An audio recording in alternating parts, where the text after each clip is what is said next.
Salut, moi c'est Joe, j'ai 21 ans, je travaille à la Cordée à Laval comme conseiller dans l'escalade. J'étudie à l'ETS en génie de la production automatisée. Je suis un passionné de plein air, de montagne et de camping. Salut, moi c'est Alex, j'ai 23 ans, je suis étudiant à l'Université de Sherbrooke en administration des affaires et je suis un passionné de plein air, de camping et de surf. Ah oui, puis ça fait 12 ans qu'on fait de l'escalade.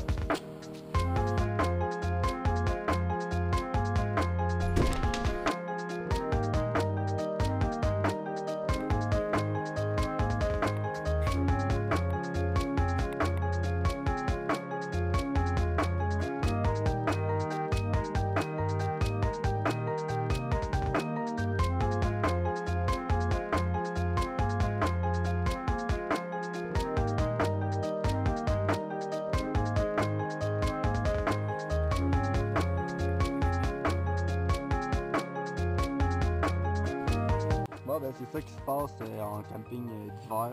On est dans notre tente, il est 6h30, puis bon, on n'a pas vraiment le goût de souper parce qu'il fait beaucoup trop froid, il fait moins 30 dehors.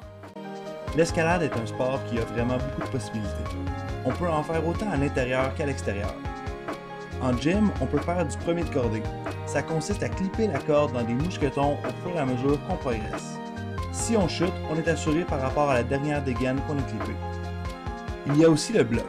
Cette forme d'escalade se pratique sans corde ni harnais, avec des matelas au sol pour parer nos chutes. Des voies plus courtes, mais surtout plus intenses. Par contre, le vrai plaisir en escalade, c'est à l'extérieur qu'on le trouve.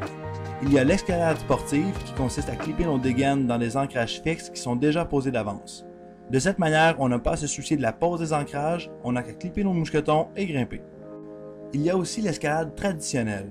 Ça consiste à placer nous-mêmes nos différents types de coinceurs dans les craques qu'on trouve dans la roche et ensuite clipper notre corde dans ceux-ci. Comme ça, on peut grimper sans laisser aucune trace par la suite.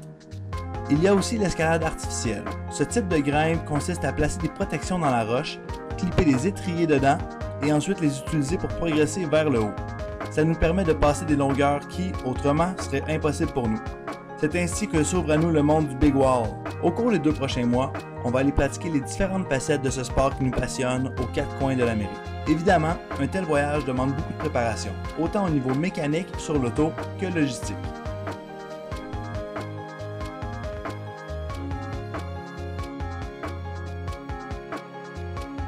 Comme on va grimper et camper pendant 2 mois, on doit amener beaucoup d'équipement avec nous.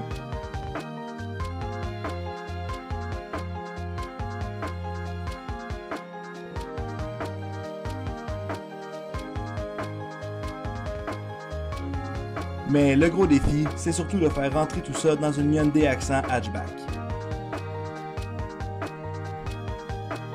Donc après finalement près de 3 ans de préparation et des mois d'entraînement et d'organisation, on est finalement prêt à partir. Premier stop, Red River Gorge, Kentucky. On s'en va là-bas. Yes!